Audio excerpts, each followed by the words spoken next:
Welcome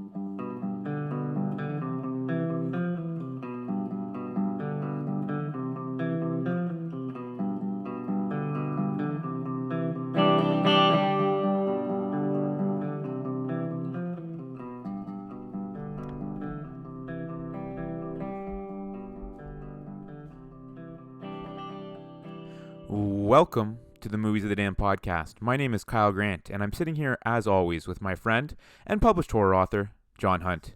If you enjoy what you hear here today, please subscribe to our YouTube channel, check out our Facebook page, and follow us on both Instagram and Twitter, @DamnedMovies.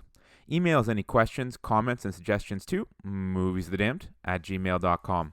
For further details on John's published works, please visit his blog, johnhuntfiction.wordpress.com. Today, we'll be discussing Scott Beck and Brian Wood's 2019 slasher film, Haunt. The movie follows a group of college friends on Halloween night who stumble across a haunted house and decide to give it a try. Once inside the attraction, though, they discover that they are actually in danger and must now fight for their lives. Most of the group ends up perishing, but Harper and Nathan are able to escape after killing all the performers except for one clown, who then burns down the attraction as the two drive away. The film ends as the clown shows up to Harper's house intent on finishing the job, but Harper turns the tables on him by trapping and killing him with a shotgun. John, opening thoughts on this film? Yeah, so I saw this as a Shudder exclusive, and then I saw some other things on the interwebs about good feedback on this film, so I thought, let's give it a try. And I have to say I'm very happy that I did.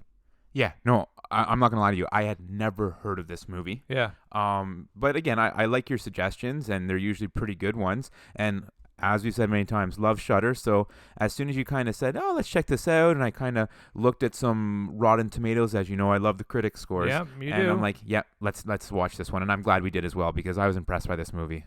Yeah, it's very entertaining. It was entertaining on so many different levels for me anyways. There was a lot of good character building. There was a lot of good plot progression. There was a lot of stuff that made sense. There was really no stupid decisions. It all flowed very well, and it was what a horror should be. It was scary, and it had some moments in there that made you cringe.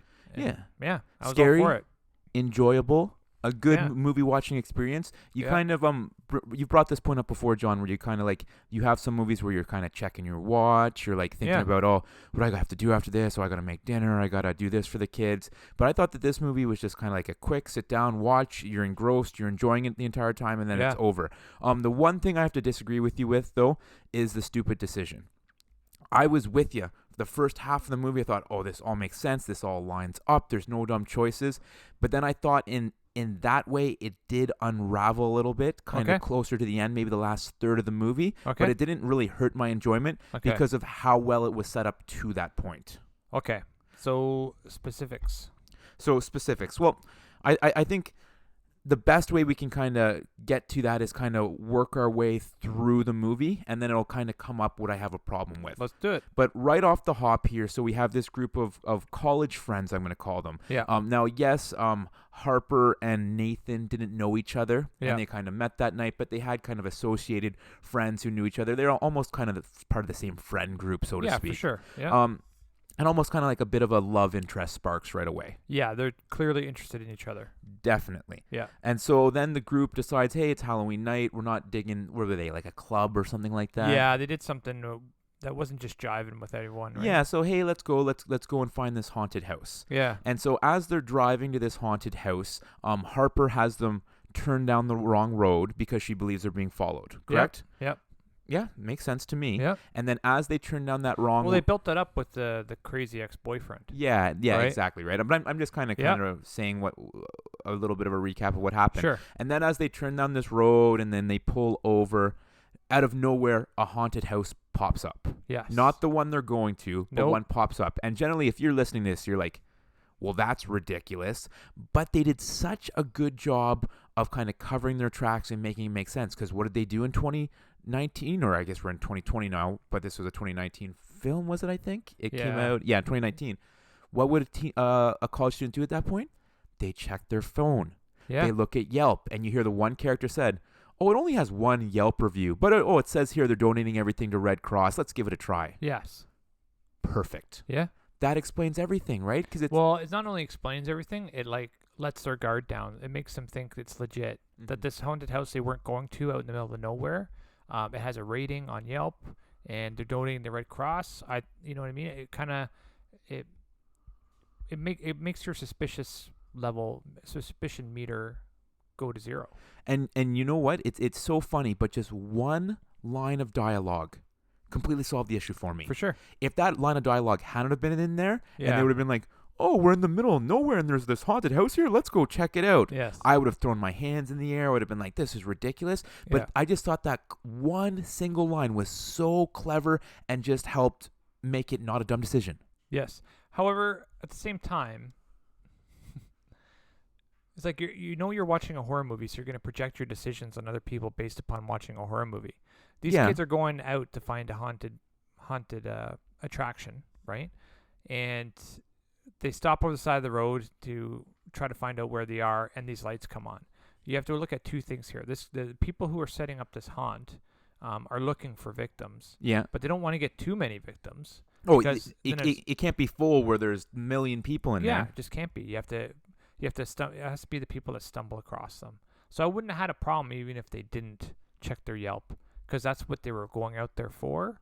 And then that sign was there, and you got to look at it from the perspective of the predators. This was the perfect group that stumbled across them. It's not like, it's one of those things where it's like, oh, everyone's checking out there and no one comes back. Why isn't anyone looking into this? Yeah, It's yeah, none of yeah. that, right? And they set up with the end with the guy burning the place down.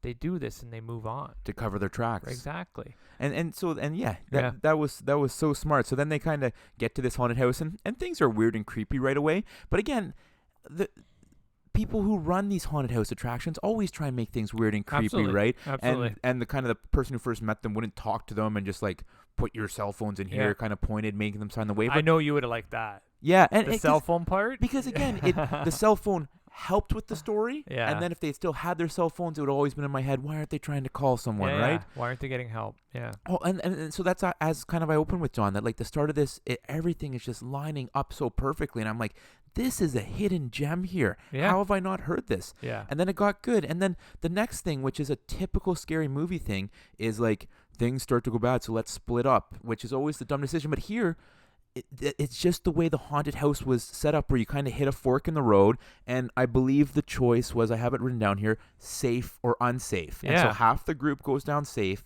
and half the group goes down unsafe. What a smart way to split the group up. Exactly. And then that's the way the movie was designed, and it was also the way the Predators designed it, right? So it makes sense. Yeah. So when they split up and they do that, I'm like, I have no problem with that. And for the most part, because that's what you want to do. That's what happens in almost every horror movie. Like, most people die when they're alone, Yeah. right? So you gotta like split them off from the group and pick them off one by one. That's normally what happens all the time.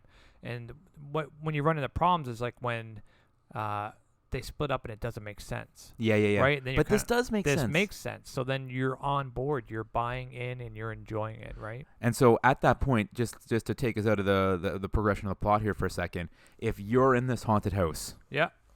what do you pick? Safe or unsafe? Unsafe. For sure, right? Yeah. Now, what if you are in the haunted house and you've come to the realization that this is actually, like, we're in harm's way here? Mm-hmm. What, do you still pick unsafe at that point? Oh, before doing that? Yeah.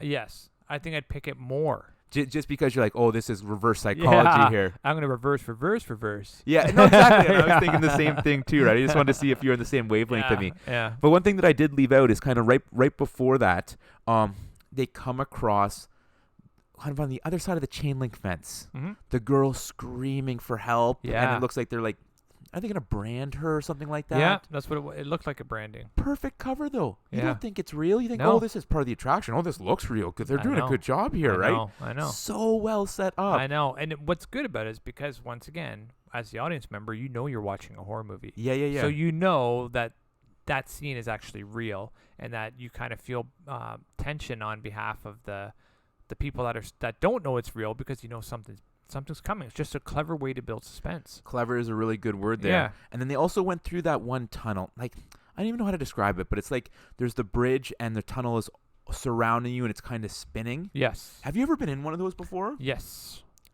I always saw it because I've seen it a million times on TV and movies Yeah. and stuff like that, and I'm like, what's the big deal? This doesn't look too cool, but when you're in that thing, I know. it like, oh my, I thought I was gonna be sick. Like Well, it yeah. made me spin. You almost have to close your eyes to get through it, right? Because like that's what it really messes with your visual perception and your visual balance, or Way your more than I vertigo. thought it would. Yeah, yeah. Because usually your inner balance is related to the liquid within your ears, right? So Okay. that's what it is. So when someone has vertigo, it's like a virus that gets into their ear, and then they can't get their balance because it's throwing off their balance. Because of what's happening in their ear. Yep. And they end up puking everywhere, right? That's what it is. But also you rely on visual cues, obviously, and that tunnel really messes with it. Way more than I Yeah. thought. So for anyone who was like me, and every time you see it in a movie or TV show, you're like, this is kind of dumb. Try it for yourself, and you'll see what I'm saying. Yeah. And you know what? Don't close your eyes. Walk through it slowly. See what happens to you. Yeah. But then, okay, so they get to this point where they got to choose safe or unsafe. Wasn't a dumb decision, but this is one thing I do have an issue with. I don't believe that Harper and Nathan would split up. Just because they just met each other, you could tell they kind of like each other. I think they do everything they can to spend more time with each other. Maybe and maybe not. I don't think that's something that you could pick on. Yeah. You know what I mean? Like, who knows? Like, they did, once again, they did just meet each other, and they're from different. They're kind of from the same groups, but from different groups, right? They met in a different way. So you're in a haunted house. It's a suspenseful, creepy atmosphere. You're usually gonna run with the people you're most comfortable with. You don't think they would have angled to try and stay together, right? They might have, but I can't say. I wouldn't say that. I wouldn't say that it was something that raised my eyebrows. Okay, so you're Right? just kind of like, oh, whatever. Yeah. But you know what? And I can get behind that. But I definitely think that both of them would have been thinking, oh, I should have been with the other person, type of thing. Don't you? Because you could Yeah. tell they liked each other. Yes, I think maybe walking away, that one of them was more like, I probably should have went with Nathan, or it would have been better if I went with Nathan. I would have had more fun, or vice versa, right? It would have been cool if I went with Harper, or whatever. Yeah, right? yeah. But But then they're also not going to say that out loud because Yeah. they don't want their friends knowing that they like the other person, or right? and they haven't disclosed that to each other yet. So it's Yeah, one yeah, of yeah. those things where it's like, well, I like her, but I don't know if she likes me, No, I hear right? you. I Like, hear you don't know, right? And then the one group gets to that house of mirrors. Yeah. Have you ever done a house of mirrors before? Yes, man. I've only ever done one once, and I freaked out in there. So as you know, I'm a little claustrophobic, Yeah, right? so that's why you did freak out. Yeah, and Yeah. so I was with a group of friends, and they wanted to just run and see how quickly they wanted to get through it. And I'm Yeah. like, no, I'm going to go through this slowly. And then I got to a point where I just kept bumping into mirrors. Yeah. And I started to freak out. It was the Yeah. winter time up here in Canada. For anyone down in the States, it gets quite cold where we are. So I'm in a full winter jacket, and I start freaking. I start sweating. I take the jacket off.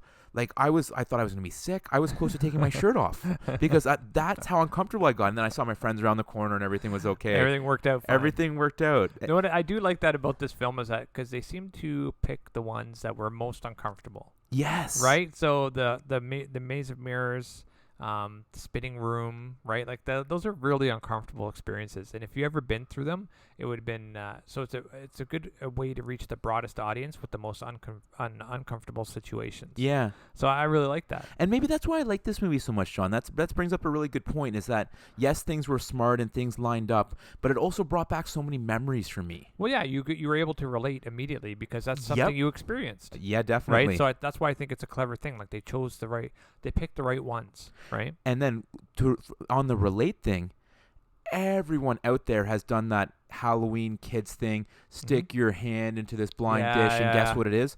The tension of that I scene, know. I'm like, they're gonna get their arms chopped off. I know. And then really the only thing that happens is one girl gets slightly cut. With the razor blades. Yeah, but it's just like the entire time I was like cringing. I was doing that thing where like I'm not really watching. I'm kind of like watching out of the corner of my eye because I'm just like imagining someone's just gonna get their hand chopped or something like that. Yeah, Great scene. it was a great scene. There are a lot of good scenes in this. Oh, there really is, right? And then things really go sideways, Yeah. and they realize that they're gonna die. What people are trying to kill him. People are trying to kill them. Yeah. And the half of the group are kind of in that tunnel they have to crawl through. Yes, FYI, I would never do that. I know. And the one girl, and I apologize, I can't remember her name, never comes out of the tunnel. Mm-hmm. And then the other two people that she's with just like move on to the next obstacle. No way. Now the one character comes and like points them and it's like you have to keep going. There's no way they leave their friend behind. Okay, so do they think people are getting killed or people are trying to kill them at this point? At that point, they have their apprehensions, but I guess those three people hadn't seen anything happen yet. Because it was the other people who were in the reaching their hand in the thing type thing. So I'm going to say this. You know how I always say don't project what you would do on someone else? You have to, though. No, this is what I'm saying in this one. This one you have to. Yeah. So you're in this haunted house. Yeah. Right? You're with your friends, and one of them's like back there. Do you really think these people are trying to kill him? Or do you think that maybe you'll meet up with him at the end? Or a little further on down? Yeah. No, you really think... No, I right? get it, right? So I don't have a problem with that. When he came and said, yep, you got to keep this moving along. Yep, everything's fine. Don't worry about it. Like, why would you think they're trying to kill your friend? And you know what? Maybe you're right. As the viewer, I'm sitting here thinking, oh, these guys are so dumb. Like, of course they're gonna get killed, but they don't know that. They think they're at our haunted house. You're right. Right. So I once again, I didn't have a problem with that. Okay, so I guess that takes away one of the things I thought was a dumb decision, right? How about though when the groups reunite? Yeah. At this point they realize they're in harm's way. They know like people are hunting them. Yep. And they come across the one worker who starts to talk to them. And he kind of like it appears like he's going to help them out. Yeah, he seems like a normal dude, just wearing that mask. And instead of being like, "Yeah, take us to the end. We want to get out of here," they turn around to go back the way they came. Well, he told them that's the way to get back out. Oh, he did? Yeah, he said, "Yeah, I'll take you out, but we got to go back this way." That's Are what you he sure? said. Yeah, man. Because I thought it was them who were like, "No, let's go back the way we came." No, it might have been them, but okay. like I would say that it was more like. They got the feeling from him that that's the way to go, or he told him to go that way. And then they kind of like split up. Yes. Which I thought was dumb at that point too, where they're just kind of like sending one person like back. They had to. Once again, this is why I thought it was a smart movie. Okay. You can only fit one person in that tunnel. Which is why I thought it was dumb to go back through there. I know, I agree with that, but if they're telling you that's the only way you have to go to get back, then that's the only way you have to go to get back. You don't have a choice. And so you have to get split up. They have to split you up again, which is why I thought that was actually a clever part, because now you're separating the group again, even though they're apprehensive. I think that's even more clever. But if you're like, okay, people are trying to hunt you, they're trying to kill you, you just have to go back through that tunnel to get out of here. What are you going to do? I would be very apprehensive about it based on the fact that we'd already lost a group member in there. Yeah, but you can't, or you sit there and wait. What are you going to do? And I guess the guy did say to them, yeah, of course you lost someone because, like, if there's too much weight, it triggers them to go down the trap door. Yeah. So then you have to go one at a time, right? Yeah. Okay. Right, so I don't have a problem with that. Okay. Then we saw some wild stuff. Stepping on nails. I know. I've seen it a million times. It always makes you cringe. Oh, always. Especially when they do it so slow. Like you're creeping and you're like, oh my gosh. You know what the best one that I ever saw though was in Home Alone. Yes. Remember he's going up the stairs and the tar's taking off his shoes, is taking off his socks, and then he's barefoot and he steps on that nail. Like, oh my god. on that note too, people with Netflix, which is what everybody. Yeah. Amazing documentary on Home Alone, like the making of. Okay. It's part of this series called The Movies That Make Us, I believe. Oh yeah, I've seen that. I think it's a 4-part, and one of the parts is on Home Alone. I thought it was very well done, very cool how they talked about it and how like it almost didn't get made and all the issues and everything like that. Almost didn't get made. It's John Hughes, man. Crazy. But go ahead. Watch it, you'll understand what I mean, and like how some of the actors are going to be different and blah blah blah. Okay. Interesting watch. About an hour. But back to this one. Yeah. Then they get to that room where the haunted house almost turns into like an escape room, where you have to like figure out the clue. Like what was it? It was something like look in our eyes or something like that. Well, yeah, it's just a way to move ahead. Yeah. And so I love that too. And that again is a soft spot based on my history. Is I love escape rooms. Yes, he does. And so I love seeing it on screen and like they have to like figure out that thing. But then it kind of did a little bit. And I don't know if I want to call it a ripoff or if you want to call it a shout out to Saw 2, when it's kind of like if you twist the lock or twist the door, it kind of like shoots through the peephole type thing. Yeah. But it's still clever. Oh, still I didn't good. mind that at all. I thought it was like it's one of those things where it's like it's useful, so use it, and it's not like a strict carbon copy of it, right? So yeah, and, I and it's didn't like have the a- stepping on nails thing. So it's Yeah. like because that happens in one movie, it can never happen again. Exactly, right? So I don't have a problem with that. But you know what I really did like is so when they did meet up with that guy who seemed normal, right? Just talking Because to he him, was yeah, actually talking to them. yeah. I said, oh yeah, oh what? One of your friends are hurt? Oh my god. Okay, let's try to figure this out. And then like the one girl, I think it was Harper, had the keys. Yeah. And he's like, oh, there's so many keys. Which one do you use? And because he wants them to go where he wants them to go, he tells her how to use the keys. He goes, it's a yellow key for the yellow door. And then she's able to use that later on, that little bit of evidence, right? So I thought that was so she was never struggling with the keys at the door. I was like, that's a great little tidbit to add in there. Because So he's trying to manipulate her to go a certain way. So he has to tell her what keys to use and how that works. And so he doesn't think she's going to live, obviously. So she gets well, a they little even further say that on. you've made it. One person says you've made it further than anyone else has. Right. So she, it's one of those things where it's like, he wasn't planning for her to use that to her advantage later on. So, and then she was able to because of that. So I think they set so many things that normally you'd scratch your head like, well, how is this possible? Right. They because cleared you see that out. in normal movies, a person would have like a giant key ring. Yeah. And just like luckily, like the first key would work, okay, right? keep trying, or it'd be the fourth one, right? Yeah. Oh, it's not this one. Keep going. But no, she knows. Okay, red key, red door. Green key, green door. You know what I mean? And he gave her that information, and he did it in a way where it made sense to do so. So I liked it. I really liked it. Okay, so you've done a really good job of explaining away things I had an issue with, and then also bringing up other smart things in this movie that I kind of missed, like that key one, which is brilliant. You have to agree with me that the ending. Okay. Hit me with it. So, as I kind of described in the overview, the ending is that the one clown, we'll call him, survives from the attraction, burns the place down, and then he's intent on wanting to kill Harper. Yes. Because obviously she's killed all of his friends or cult members or clan members, whatever you want to call them. But when he shows up to her house, she is sitting there waiting for him. Let's call it Home Alone style, with like a trap ready for him where he gets trapped and then blows him away.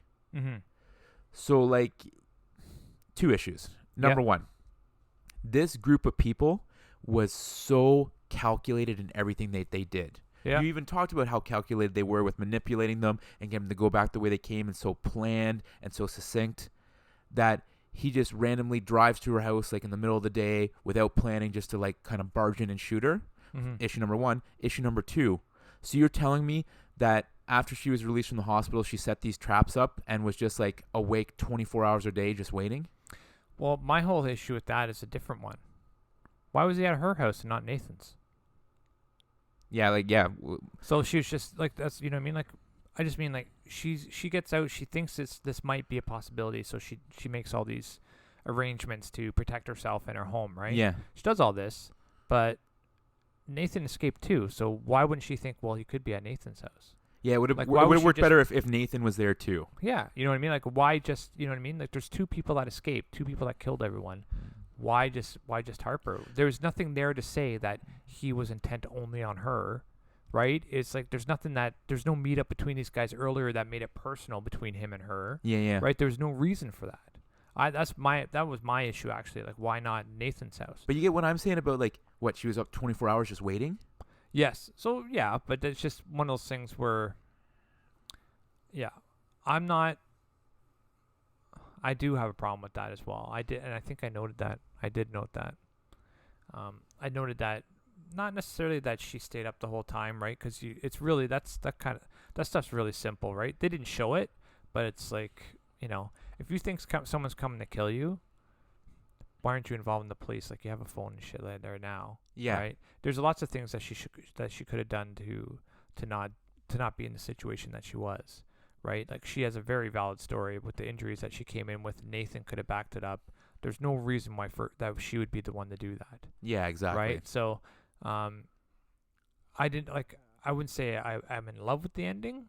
But I wouldn't say it ruined the movie for me at all. No, and it didn't ruin anything, but I just it went from being picture perfect, like no bad decisions, to I did have a couple Yeah, issues yeah. with Yep. decision making, and then the ending. I'm just like, I don't know if that ending did justice to how good this movie was. Yes. And so I I would guess agree with that's that. I guess that's my big issue. Two little things that I don't that I noted that I thought were a little off as well. So one, Harper is the girl with the background, Yes. right?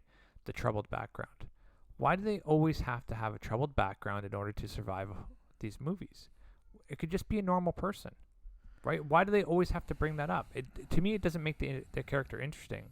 It makes me, and it doesn't make it more believable that she survives either. Yeah, I don't know if it's believable or interesting. It's just like an added wrinkle to the story of like But it this doesn't this add this, anything in this my person mind. is overcoming so much to survive. I don't know. For me personally, it does not add anything to the story. It does not help anything. It doesn't make me think, okay, well, that means she's a great survivalist. It doesn't make me think any of these things, right? It has nothing to do with that. It's not like within Split, where you knew the daughter, the one that lives at the end, her trauma was what kept her alive at the end, Yeah. right? Directly a result of it because the monster, let's say, the beast knew of it, right? And you knew she could handle herself because she went hunting all the time. So that was it was directly related to the plot of the film, right? Like it needed to be in there. This doesn't help it at all in my mind. So I'm like, why do we always have to have these like broken characters surviving or doing this? Like you can be a regular person who grew up in a happy, healthy family and still survive a terrible thing. Yeah. No, I You hear know? you. So I I'm hear just you. like, for me, it's just, I know it's nitpicking because it's clearly nitpicking. I really, really love this film. It was a great time watching it. I'm 100% nitpicking on that. And the second part is when she was in that room just before she did the whole shotgun door room. Yeah. Before she got out, and the big giant guy came in. Yep. And she was able to stab him in the eye with just one swing, with that little thing that she had. Oh, you didn't hear in like the prelude that she's like a knife expert? You know what I mean? Like Yeah. it's so two people fighting. It's so hard to do that. It's just Oh, yeah. so hard. I just don't like those. It just seems okay. Well, what? He's really big. He's really strong. How could we get her to escape? Have him stab her in the eye. Like it's not And that especially since easy. it was never shown that she had any type of like martial arts or hand-to-hand combat You- experience or anything, right? Even then, like you know what I mean. Like you have to be. Like you just. I get it. Like you're fighting with someone and they're big and they're stronger than you and you're trying to put a knife in their eye. It's not that easy. Good luck. Yeah, right. It's just not. So that's the only things that I have. But other than that, like I said, everything about this movie, the setup, all the setups to like how they moved around the fun house or the haunted house, and how they were manipulated into being separated and taken out one by one. Even the weird people's faces, like the murderers' faces, and what they were doing to themselves. This is a great film. It's a great horror it movie. makes me want to go to like a good haunted house. Unfortunately, I've never experienced a really good one before. I did in Wasaga Beach. They had that one where you walk through it. Oh, and I it's think you told me about that. Yeah. it's scary as hell. Oh, well, Yeah. we'll have to go and check out that one. I don't know if it's still there, and I'll never do it again. Some info for you here. Rotten Tomatoes critic score, Mm-hmm. 71%, Okay. with 42 reviews, a little lower than I thought. Mm-hmm. The audience score, when I did check it last, was 100, Mm-hmm. but only 8 Mm-hmm. reviews. I don't know. I thought 71 was a little low for the critics. I didn't really, because like that ending is kind of a big. Leaves a bit of a bad taste in Yeah, your mouth. right. So I think the ending was more like it didn't need to go that way. No. Them just escaping is good enough, and him burning the building off. I would think it would have been better if you see him set up a new haunted house somewhere else. Yes. I think that would have been cooler. Or, as you said, it just ends with them driving away and him burning the place down. Yeah, right. I think that would have been fine. Okay, so I can see that. Couldn't find anything about the budget. Mm-hmm. Had a very limited theatrical run, 1.9 million. Mhm. And now, as you kind of mentioned before, it's a Shudder exclusive, so it's Mhm. on Shudder. And it kind of confused me because, like, I saw a Shudder exclusive, and then I saw other ones that were Shudder original. Do you know the difference between those? I have no idea. No. So a Shudder original is one that Shudder actually makes, Okay. where Shudder exclusive means this is the only place where you can watch this movie. Okay. You can't buy it anywhere else Yeah. or Can't see it stream anywhere it else. or any. No. Exactly. So Okay. There you go. Now I know. and then the only other thing that I noted here, the writers, Mm-hmm. same writers as A Quiet Place, Really? which surprised me. because the Quiet Place? I Yeah. thought it was done by Krasinski. So Krasinski was also involved in he got a writing credit on it as well, and he Yeah. directed it. Okay. But this surprised me because that was a smash hit. Yeah. I can't believe that for this kind of like a follow-up movie to that, it didn't get a bigger theatrical run. There must be more to that story. This is a totally different animal, though. This is almost like it's almost in the same vein. Like some of the gore scenes were, and what they did to their face is almost in the same as like the the over the top horror, like not quite there, but the Terrifier, right? Like Yeah, the yeah, yeah. Terrifier type of. You're not gonna get a theatrical release. Like that's not. You're not gonna get a big theatrical release. You for don't that. think this would have done big numbers with an October release? I don't know. Well, one, it costs money to get that type Yeah, of release, I get it. right? So if you don't have the budget to put it out there, I think it would definitely make money. I think it's a great horror film, Yeah. right? But I think it's a niche market you're trying to play to in that horror industry. So you have the people that like horror films that like maybe my daughter would likes to go see a shark film that makes her jump a bit. Then you have people that like to see Terrifier, right? And have people hacked in half, and you know what I mean? Like there's different gradations of it, and then I think this would fit into that niche market. So it would only be, I think where it is right now is actually the best spot for it. Really? Okay. And Shudder, you know what? right? Like those are people that just watch horror. And to get signed up as an exclusive where you're not going to put it anywhere else. Yeah. The Shudder must be paying them extra money for that. Yeah. And then the only other thing, did you see who one of the producers was? No. Eli Roth. Oh, that doesn't surprise me at all. Yeah. Yeah. So I just thought that was kind of cool and That noteworthy. is really cool. That is cool. Check this out. For those of you out there who listen to our podcast and don't have Shudder yet, get on that. Some good flicks on there. Start some hashtag sponsor them Shudder. You know what I mean? Because we've been boosting these guys all the time. Not that Oh, it's a that great matters, but it's a great service. yeah, though, it's right? a great service. Well, buddy, anything else to add on this one? No, I do not on this one. Other than watch this movie, you'll enjoy Yeah, it. you should watch it. Really, if you love horror, you should watch this. Well, folks, please subscribe to our YouTube channel, check out our Facebook page, and follow us on both Twitter and Instagram @DamnMovies. We want to hear what you thought of today's podcast and any suggestions you have, especially in terms of what movies you'd like us to discuss next.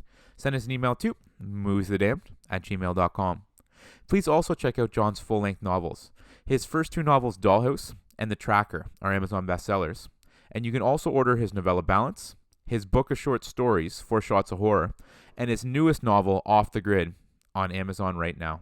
For further details on John's other published works, please visit his blog, johnhuntfiction.wordpress.com. Thanks for listening, and we'll see you next time.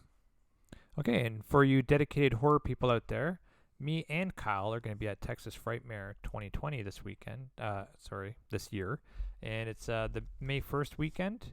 It's going to be awesome. I'm going to be there on an author panel talking about horror and what I think it means and versus reality and fiction. And yeah, I'd love to see you guys there. We'll both be there, probably wearing some Movies of the Damned t-shirts or whatever. And we'd love to see you there as well. Other than that, though, have a great week. Be kind to everyone.